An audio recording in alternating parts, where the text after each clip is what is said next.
Hey everyone, कैसे हैं आप सब। आई होप आप सब लोग बहुत अच्छे होंगे और आपकी पढ़ाई भी बहुत अच्छी चल रही होगी।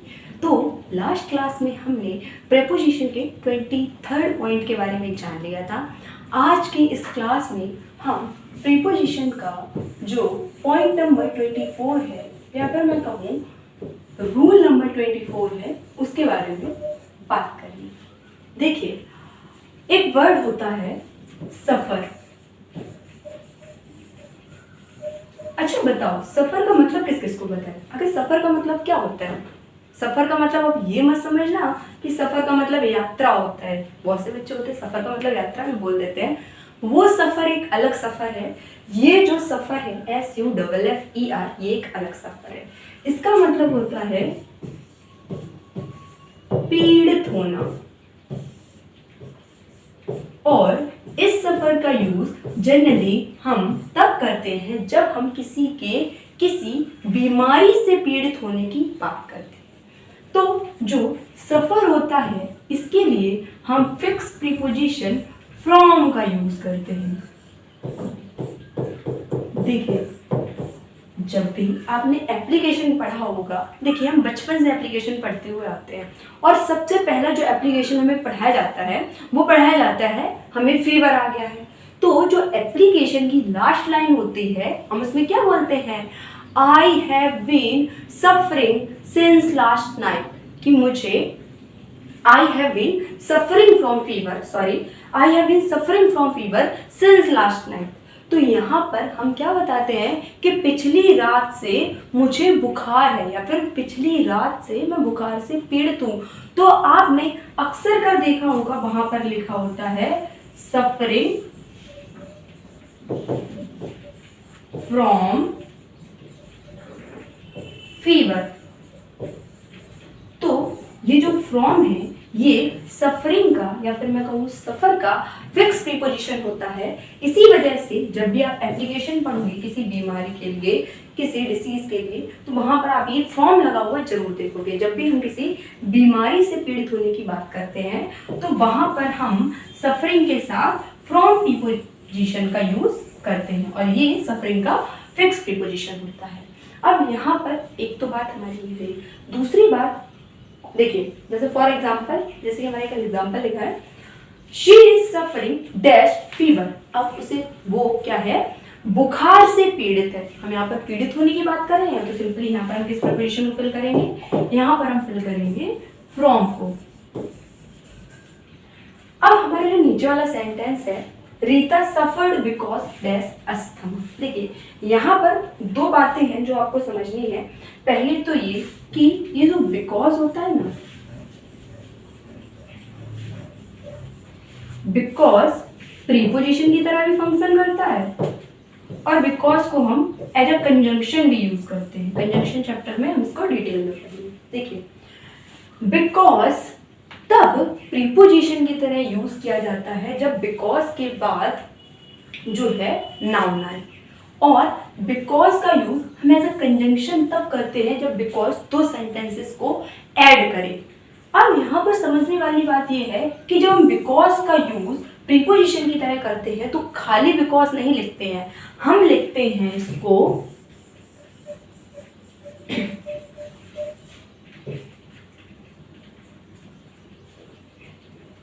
Because of.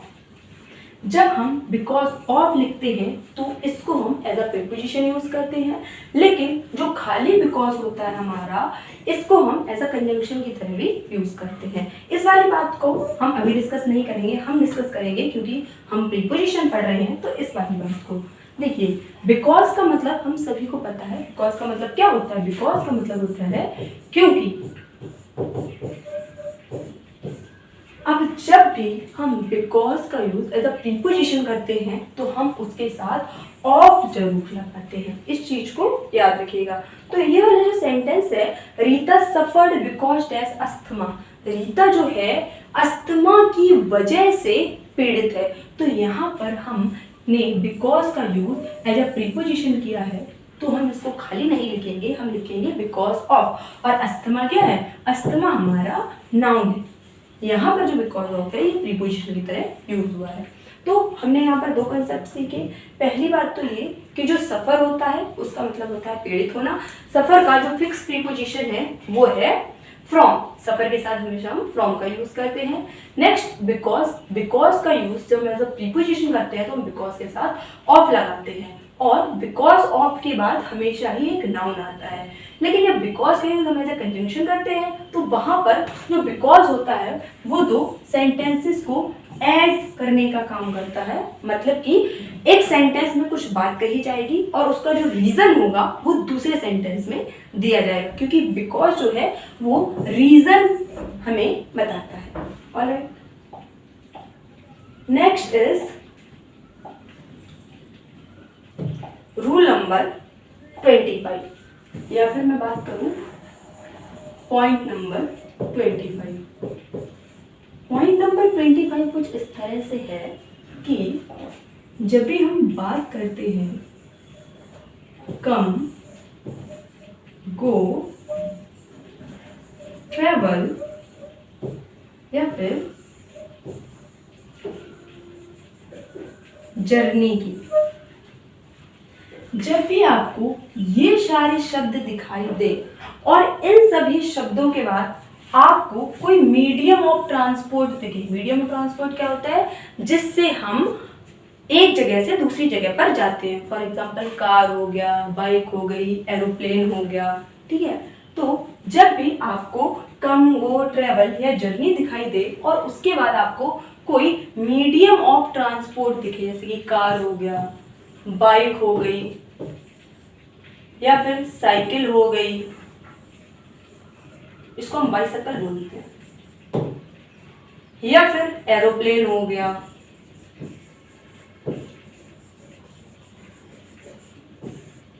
ये सारे क्या है? ये हमारे मीडियम ऑफ ट्रांसपोर्ट है, यानी कि जिनकी हेल्प से हम एक जगह से दूसरी जगह पर जाते हैं। अब यहाँ पर कंसेप्ट जो है वो ये है कि जब भी हमें कम, गो, ट्रेवल, जर्नी दिखाई दे और उसके बाद कोई मीडियम ऑफ ट्रांसपोर्ट दिखाई दे, बस, कार, बस भी लिख लीजिए यहाँ पे, कोई भी मीडियम ऑफ ट्रांसपोर्ट हो, और उस मीडियम ऑफ ट्रांसपोर्ट के पहले कोई आर्टिकल लगा हुआ है, आर्टिकल लगा हुआ है, तो हम वहां पर इनका यूज करते हैं। लेकिन अगर इस मीडियम ऑफ ट्रांसपोर्ट के पहले कोई भी आर्टिकल जो है नहीं लगा हुआ है तो वहां पर हम बाई का यूज करते हैं। आर्टिकल कौन कौन से होते हैं हमारे? पहले ये बताओ, आर्टिकल कितने टाइप के होते हैं? गलत मत बताना। आर्टिकल 2 टाइप्स के होते हैं, डेफिनेट और इनडेफिनेट। डेफिनेट होता है हमारा द, और इंडेफिनेट होते हैं ए या फिर एन। ऑलराइट, तो जब भी इस मीडियम ऑफ ट्रांसपोर्ट के पहले हमें कोई आर्टिकल देखने को मिलता है तो वहां पर हम इन प्रीपोजिशन का यूज करते हैं। लेकिन अगर इन मीडियम ऑफ ट्रांसपोर्ट के पहले कोई आर्टिकल देखने को नहीं मिलता है तो हम बाई प्रीपोजिशन का यूज करते हैं। आप अपनी नोटबुक में लिखा करें ना, तो ऐसे लिखा करो, जैसे डायग्राम बनाया मैंने, कम, गो, ट्रेवल,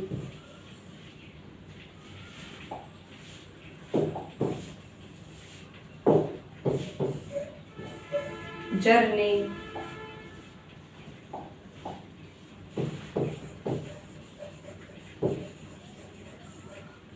इन सारे शब्दों के बाद हम इनका यूज करते हैं और बाई का यूज करते हैं। इनका यूज कब करते हैं? जब कोई आर्टिकल लगा हुआ मिलता है, और जब कोई आर्टिकल लगा हुआ नहीं मिलता है तो हम बाई का यूज करते हैं। और हमें क्या दिया जाएगा? इधर दिए जाएंगे बस, कार, बाइसाइकिल और एरोप्लेन, और जो भी हमारे मीडियम ऑफ ट्रांसपोर्ट होते हैं वो सभी। अपनी नोटबुक पर इस तरह से लिखा कीजिए कि कम, को, ट्रेवल एंड जर्नी के बाद आपको कोई मीडियम ऑफ ट्रांसपोर्ट दिखाई दे और इससे पहले आर्टिकल लगा हुआ दिखाई दे तो हम इन प्रीपोजिशन का यूज करते हैं, लेकिन अगर इससे पहले आर्टिकल नहीं है तो हम सॉरी बाय प्रीपोजिशन का यूज करेंगे। ऑलराइट, अब यहाँ पर कुछ एग्जांपल्स हैं जिनमें हमें फिल करना है कि हम कौन से प्रीपोजिशन को लगाएंगे। देखिए, her husband came dash a car, उसका जो पति है वो कार से आया। अब देखिए यहाँ पर केम है, दूसरी चीज यहाँ पर हमें कार दिया गया, और कार क्या है, हमारा मीडियम ऑफ ट्रांसपोर्ट, और इस कार से पहले हमें आर्टिकल देखने को मिला है, तो हम किस प्रीपोजिशन का यूज करेंगे, हम करेंगे इन का use. Her husband came in a car, उसका जो पति है वो कार में आया। Next sentence is her husband came dash car, यहाँ पर हमें केम लगा हुआ मिल गया है, और केम के आगे हमें मीडियम ऑफ ट्रांसपोर्ट मिला है, और हमने देखा इस मीडियम ऑफ ट्रांसपोर्ट के पहले किसी भी आर्टिकल का यूज नहीं हुआ है, तो हम इस प्रीपोजिशन का यूज करेंगे, हम करेंगे बाय का यूज। ऑलराइट, इस कंसेप्ट को आप याद रखिएगा। कम, गो, ट्रेवल, जर्नी के बाद कोई भी हमें मीडियम ऑफ ट्रांसपोर्ट दिखता है, और मीडियम ऑफ ट्रांसपोर्ट के पहले अगर कोई आर्टिकल लगा है तो इनका यूज करते हैं, आर्टिकल नहीं लगा है तो हम बाय का यूज करते हैं। ऑलराइट,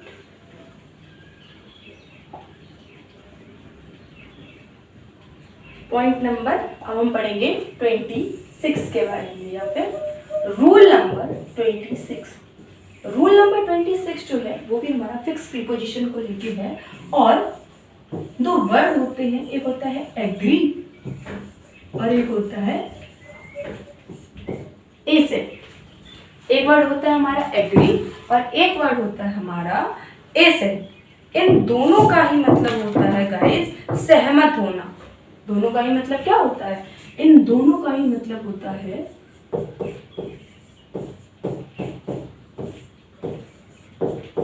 सहमत होना। अब यहाँ पर दो चीजें काम करती हैं, कौन कौन सी, जब भी हम किसी पर्सन से सहमत होने की बात करते हैं तो हम वहां पर हमेशा विद का यूज करते हैं, और जब भी हम किसी प्रपोजल पर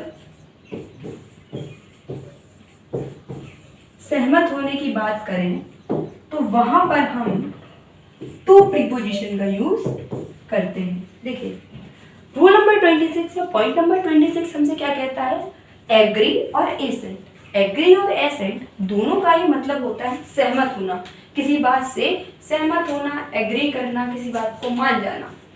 जब भी हम सहमत किसी पर्सन से होते हैं, पर्सन यानी कोई व्यक्ति है, किसी इंसान से होते हैं, तो वहां पर हम विद प्रीपोजिशन का यूज करते हैं। लेकिन अगर हम एग्री, सहमत किसी प्रपोजल से हैं, प्रपोजल यानी कि कोई बात कही गई है, कोई मैटर कहा गया है, कोई प्रपोजल रखा गया है, तो वहां पर हम टू प्रीपोजिशन का यूज करते हैं। For example, he did not agree dash me. अब यहाँ पर मी दिया गया है कि वो मुझसे जो है सहमत नहीं है।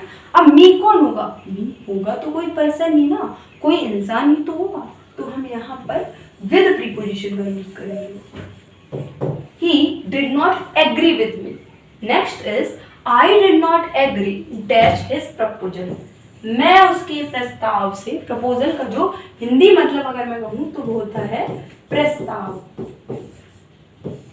आपने हमारा प्रस्ताव ठुकरा दिया, सुना है हिंदी मूवीज में।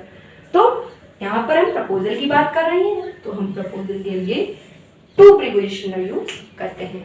ऑलराइट, तो एग्री और एसेंट हमारे ऐसे वर्ड हैं जिनका जब हम पर्सन के साथ एग्री करते हैं तो हम विद का यूज करते हैं, हम प्रपोजल के साथ एग्री करते हैं तो हम वहां पर टू का यूज करते हैं।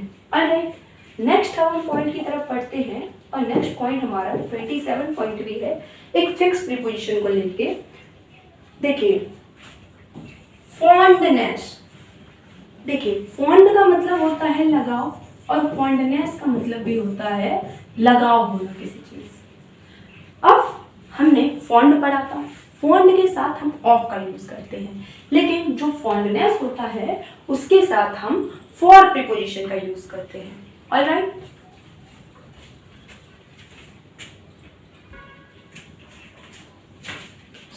हमारा जो सेंटेंस है वो है आई नो, मैं जानती हूँ, शी हैज, यहाँ होगा she has a fondness test sweet.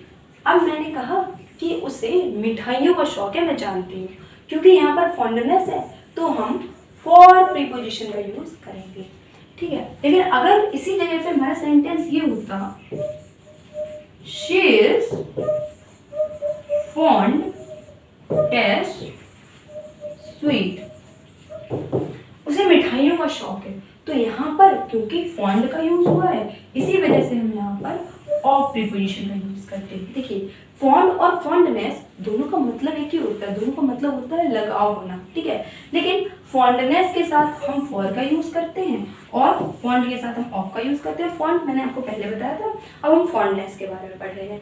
I know she has a fondness for sweet and she is fond of sweet, दोनों का ही जो मीनिंग है वो सेम है कि उसे मिठाइयों का बहुत ज्यादा शौक है। ऑलराइट, नेक्स्ट हमारा पॉइंट नंबर 28 है।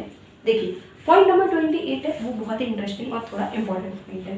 देखिए एक वर्ड होता है नॉन, वर्ड जो है एक्चुअली हमारा वर्ड होता है नो, इसकी सेकेंड फॉर्म होती है न्यू और जो इसकी थर्ड फॉर्म होती है वो होती है नॉन।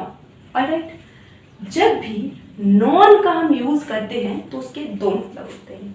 पहला मतलब तो ये होता है जानना, जो कि नो का मीनिंग भी है कि नो का मतलब क्या होता है जानना। तो जो नॉन है पहला मतलब है उसका जानना, दूसरा मतलब होता है किसी चीज का प्रसिद्ध होना।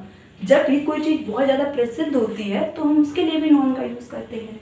यहाँ पर कंसेप्ट ये है कि जब भी नॉन का मतलब जानना हो तो वहां पर हम टू प्रीपोजिशन का यूज करते हैं, लेकिन जब भी नॉन का मतलब किसी चीज के प्रसिद्ध होने की बात की गई हो तो वहां पर हम फॉर प्रीपोजिशन का यूज करते हैं। For example she is not test me, मैं उसे जानता हूँ, इसकी जो मीनिंग है वो ये है कि मैं उसे जानता हूँ।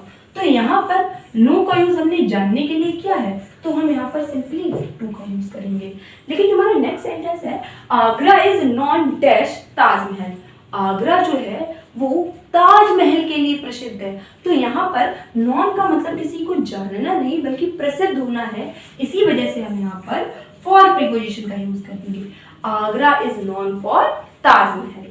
ऑलराइट, तो एक बार सम अप करते हैं। नॉन का मतलब होता है जानना।